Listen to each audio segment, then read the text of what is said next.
আজকে আপনারা শুনবেন হুমায়ূন আহমেদের ছোট একটি গল্প, অঙ্ক শ্লোক। পাখিটাকে যে সত্যি সত্যি ঘুম ভাঙতে পারে এই ধারণা আমার ছিল না। শহরে পাখি তেমন নেই, আর থাকলেও তারা সম্ভবত ভোরবেলা এত ডাকাডাকি পছন্দ করে না। ভাটি অঞ্চলে এসে প্রথম পাখিটাকে জেগে উঠলাম এবং বেশ হকচকিয়ে গেলাম। নানান ধরনের পাখি যখন একসঙ্গে ডাকাডাকি করতে থাকে তখন খুব যে মধুর অবস্থা সৃষ্টি হয় তা নয়। আমি বিছানায় উঠে বসতে বসতে বললাম, ব্যাপার কি? কিসের হইচই? আমার বন্ধু করিম ঘুম ঘুম গলায় বলল, পাখি ডাকছে, এরা বড় যন্ত্রণা করে, তুই চাদরে মুখ ঢেকে শুয়ে থাক। করিমের সঙ্গে গত রাতে এই অঞ্চলে এসে পৌঁছেছি। আমি ঘোর কোনো ধরনের মানুষ, বেড়াতে পছন্দ করি, যদি বেড়ানোটা হয় খুব আরামের। দুদিন নৌকায় করে জীবন হাতে নিয়ে হাওর পাড়ি দেওয়ার ব্যাপারে আমার উৎসাহ কম। করিম বলতে গেলে জোর করে আমাকে নিয়ে এসেছে। তার একটাই কথা, তোর লেখালেখিতে সুবিধে হবে, দুই একটা চরিত্রও পেয়ে যেতে পারিস। কিছুই বলা যায় না। কোথাও বেড়াতে গিয়ে চরিত্র খোঁজা আমার স্বভাব না। ঢাকা ছেড়ে বাইরে গেলেই মানুষের চেয়ে প্রকৃতি আমাকে বেশি টানে। মানুষ তো সবসময় দেখছি, প্রকৃতি দেখার সুযোগ কই। যেখানেই যাই প্রচুর বই সঙ্গে নিয়ে যাই। আমি লক্ষ্য করেছি, নতুন পরিবেশে আরামদায়ক আলস্যে বই পড়ার মতো মজা আর কিছুতে নেই। হুট করে কেউ বেড়াতে আসবে না, বিকট শব্দে টেলিফোন বেজে উঠবে না। চেনা জগৎ থেকে সম্পূর্ণ বিচ্ছিন্ন হয়ে যাবার অন্যরকম আনন্দ আছে। একে বোধহয় বলে শিকল ছেঁড়ার আনন্দ। করিম আমাকে বলেছিল, তোকে দোতলা দালানের বিরাট একটা ঘর ছেড়ে দেব, সামনে বিশাল বারান্দা। বারান্দায় দাঁড়ালেই দেখবি বিশাল হাওর, ঘাটে পানসি নৌকা থাকবে, মাঝি থাকবে। যখন ইচ্ছা নৌকায় চড়ে বসবি। আমি তোকে মোটেও বিরক্ত করব না, তুই থাকবি তোর মতো। মোটামুটি লোভনীয় একটা ছবি তুলে ধরল। তবে এও বলল, প্রকৃতি দেখতে প্রথম কয়েকদিন তোর ভালো লাগবে, তারপর বোর হয়ে যাবি। চারদিকে শুধু পানি আর পানি, দৃশ্যের কোনো ভেরিয়েশন নেই। অবশ্য কোনোমতে এক সপ্তাহ কাটাতে পারলে দেখবি নেশা ধরে গেছে, তখন আর যেতে মন চাইবে না। করিমের সব কথাই মিলে গেল। অষ্টম দিনে আমাদের ঢাকা ফেরার কথা। আমি বললাম, আরো কয়েকটা দিন থেকে যাই। করিম বলল, যতদিন ইচ্ছা থাক, আমি এই ফাঁকে আমার মামা বাড়ি থেকে ঘুরে আসি। একটা হাওর পরেই আমার মামার বাড়ি। তোকে নিতে চাচ্ছি না, কারণ আমি মামার বাড়ি যাচ্ছি ঝগড়া করার জন্য। তুই থাক এখানে। আমি থেকে গেলাম। দিনের বেশিরভাগ সময় কাটতে লাগলো পানসি নৌকায়। বিশাল নৌকা, নৌকার ভেতরেই গোসলখানা এবং বাথরুম। নৌকার ছাদে শুয়ে থেকে দুলতে দুলতে আকাশ দেখা যায়। একসময় মনে হয় আমি স্থির হয়ে আছি, আকাশ দুলছে। অপার্থিব অনুভূতি। দালান কোঠার শহরে এই অনুভূতি কল্পনা করা সম্ভব নয়। এক বিকেলে নৌকার ছাদে শুয়ে ঘুমিয়ে পড়েছি। ঘুম ভাঙল সন্ধ্যা মেলানোর পর।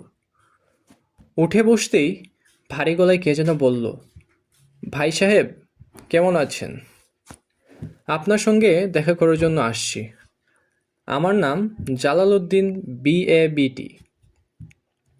আমি ভাটিপাড়া হাই স্কুলের অঙ্কের শিক্ষক। আপনি অসময়ে নিদ্রামগ্ন ছিলেন, এটা স্বাস্থ্যের জন্য হানিকর।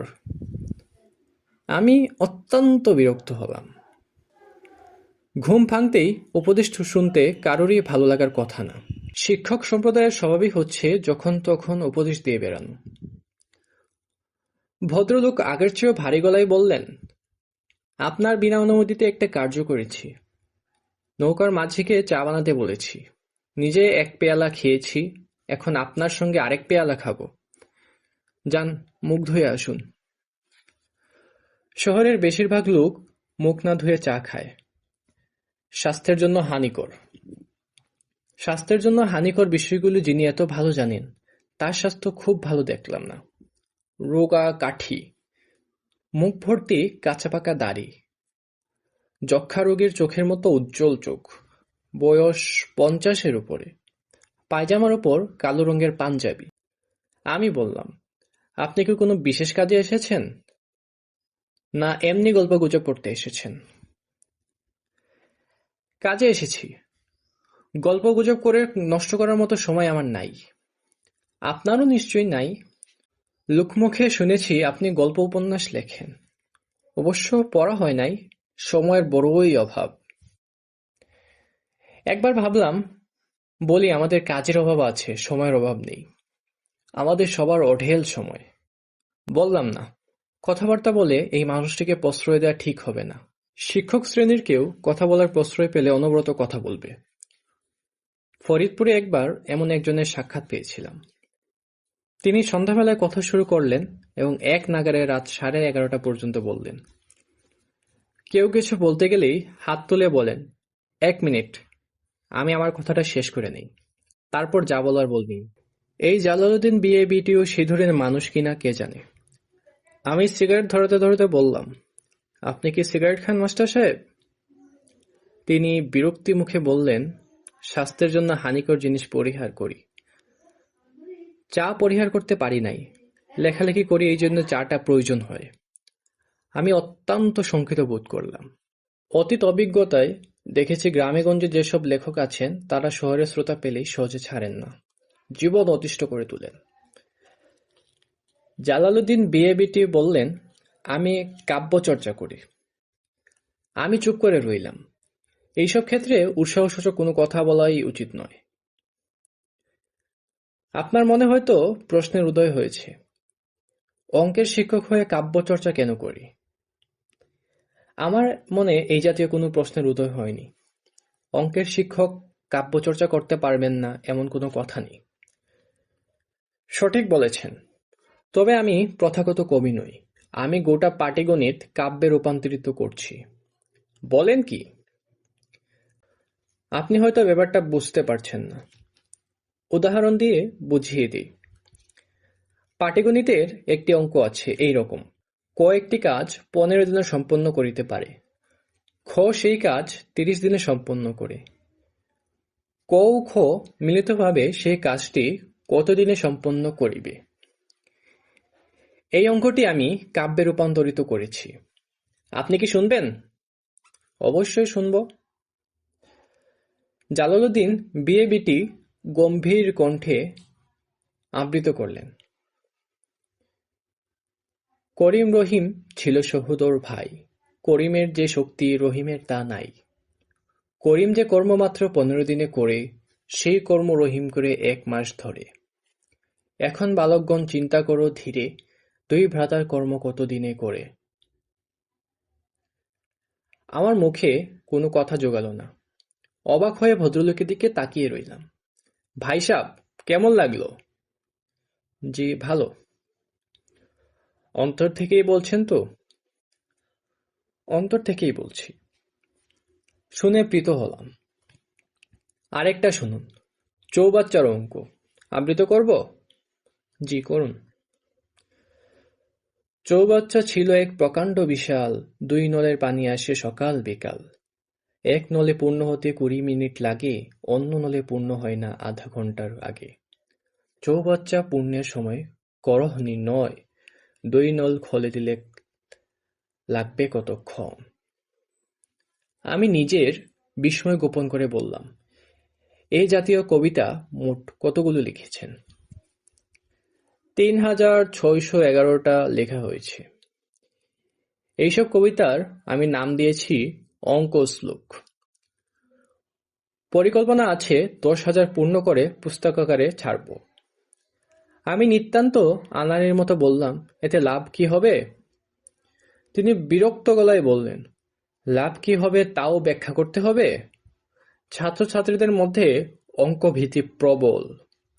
কবিতায় সে অঙ্কগুলো পড়লে ভীতি দূর হবে।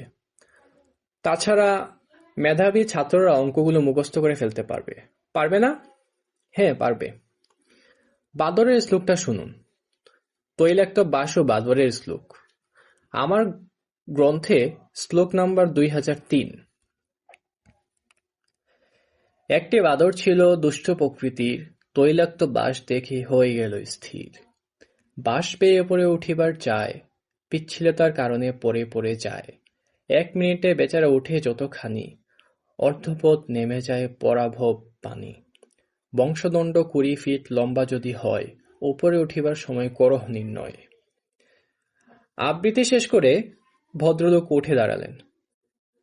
শান্ত গলায় বললেন, উঠলাম, আপনাকে আর বিরক্ত করব না। আর একটু বসুন। জি না, সময় অল্প, কাজ প্রচুর। দোয়া করবেন যেন কাজটা শেষ করতে পারি। বেশি দিন বাঁচব না। আপনি করিমের বন্ধু, তাকে আবার কথা বলবেন, বললেই সে চিনবে। আসসালামু আলাইকুম। ভদ্রলোক আমাকে দ্বিতীয় কথা বলার সুযোগ না দিয়ে নৌকা থেকে নেমে গেলেন। নিজে ছোট্ট ডিঙ্গি নৌকার মতো নৌকা নিয়ে এসেছিলেন। অন্ধকারে শুধুমাত্র নক্ষত্রের আলো সম্বল করে নৌকা ভাসিয়ে দিলেন। আমার নৌকার মাঝি বলল, ইনার নাম পাগলা মাস্টার। একলা একলা থাকে, রাত দিন বিড়বিড় কইরা কি যেন বলে। আইন্দায় রাইতে একলা একলা নাও উনিয়া ঘুরে। ছেলেপুলে নাই, একটাই মেয়ে ছিল, মইরা গেছে। আমি লোকটির প্রতি এক ধরনের মমতা অনুভব করলাম। ভুল কাজে জীবন উৎসর্গ করে দেওয়ার অনেক নজির আছে, ইনিও তেমন একজন। এদের মমতা দেখানো চলে, এর বেশি কিছু না। করিম এলো তার পরের দিন। তাকে জালালউদ্দিন বিয়ে বিটির কথা জিজ্ঞেস করতেই বলল, তোর কাছে এসেছিলেন নাকি? তাকে কি ডাকা হতো জানিস? মুসলমান যাদব। অঙ্কের জাহাজ ছিলেন। যে কোনো পাটিগণিতের অঙ্ক মুখে মুখে করতে পারতেন। এখন পারেন না? পারেন বোধহয়, তবে মাথা খারাপ হয়ে গেছে। দিনরাত কবিতা টবিতা লেখেন, অঙ্ক শ্লোক। মেয়েটা মারা যাবার পর মাথাটা খারাপ হয়ে যায়। খুব আদরে মেয়েটি ছিল, 9-এ পড়তো। অঙ্কে কাঁচা ছিল বলে বাবার কাছে খুব বকা খেত। মেয়েটা বাবাকে অসম্ভব ভয় করত। মেয়েটা মরবার আগে বাবাকে বলল, এখন তোমাকে কেন জানি ভয় লাগছে না বাবা। আগে ভয় লাগতো, অঙ্ক ভয় লাগতো, সেই সঙ্গে তোমাকেও লাগতো। এখন একটুও ভয় লাগছে না। মেয়েটার মৃত্যু স্যারকে খুবই এফেক্ট করে। মাথায় একটা চিন্তা ঢুকে যায়, কি করে ছাত্রদের অঙ্কভীতি দূর করা যায়।